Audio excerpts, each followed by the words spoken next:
আসসালামু আলাইকুম। অনামিকার কলমে আপনাদের স্বাগতম। শুরু করছি বাংলা সংসারের শেষ হাসি পর্ব 4।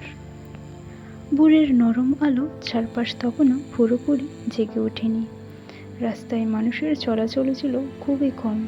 ফজর নামাজ শেষ করে প্রতিদিনের মতো হাঁটছিল আশিক। হঠাৎ কিছু দূরে একটি ব্যাংকের এটিএম বুথের সামনে একজন মানুষকে মাটিতে পড়ে থাকতে দেখল সে। প্রথমে আশিক ভাবল হয়তো কোনো ববগুড়ে মানুষ ঘুমিয়ে আছে, কিন্তু কাছে যেতে তার বুকটা ধক করে উঠল।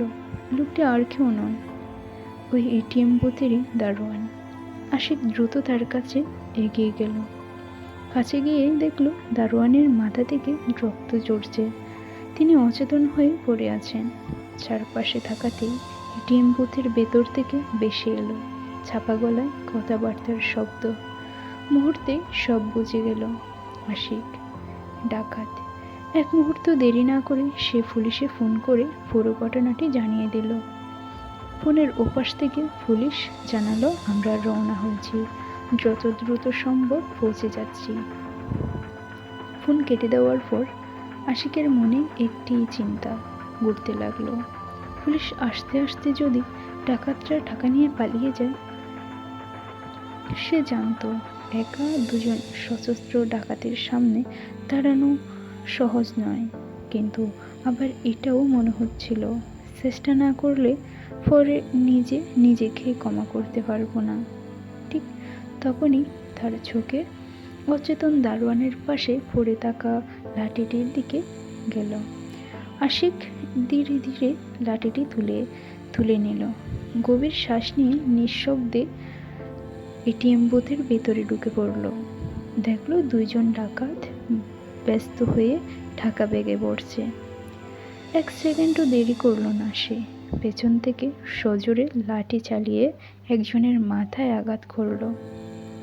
আচমকা আঘাতে লোকটি মাটিতে লুটিয়ে পড়ল, কিন্তু অন্য ডাকাতটি মুহূর্তে ঘুরে দাঁড়িয়ে আশিকের গলা চেপে ধরল। শ্বাস নিতে কষ্ট হচ্ছিল, তবুও হাল ছাড়ল না। আশিক নিজের সমস্ত শক্তি দিয়ে আবারও লাঠি চালিয়ে দিল ডাকাতটির গায়ে।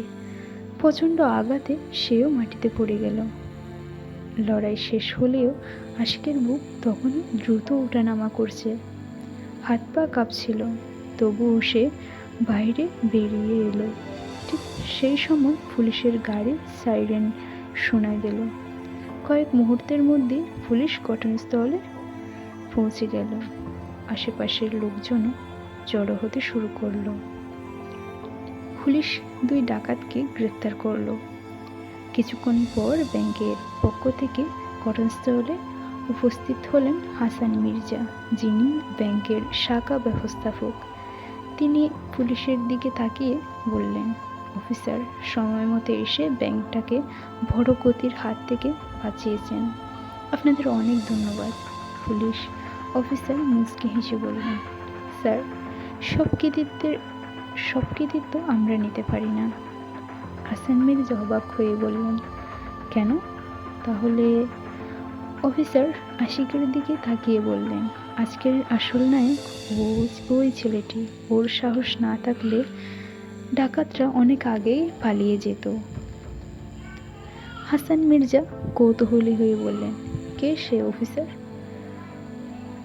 আঙ্গুল তুলে দেখিয়ে বললেন, ওই যে কালো শার্ট পরা ছেলেটি, ওর নাম আশিকুর রহমান। হাসান মির্জা কিছুক্ষণ দূর থেকে আশিকের দিকে তাকিয়ে রইলেন। ছেলেটির মুখে কোনো গর্ব নেই, বরং আহত দারোয়ানকে হাসপাতালে পাঠানোর ব্যবস্থা করতে সে ব্যস্ত। সেই দৃশ্য দেখে হাসান মির্জার মনে আশিকের প্রতি এক ধরনের শ্রদ্ধা জন্ম নিল। তো বন্ধুরা, আজকের 4 নম্বর পার্টটি এখানে শেষ করছি। তো এতক্ষণ আমার সাথে থাকার জন্য আন্তরিক ধন্যবাদ আপনাদের। আমি নতুন হিসেবে আমার অনেক ভুল ত্রুটি আছে, প্লিজ ক্ষমার দৃষ্টিতে দেখবেন। আর পরবর্তী পর্ব দেখার আমন্ত্রণ জানিয়ে আজকের মতো এখানেই বিদায় নিচ্ছি। ভালো লাগলে চ্যানেলটা সাবস্ক্রাইব করে পাশে থাকবেন। সবাই ভালো থাকবেন। আল্লাহ হাফেজ।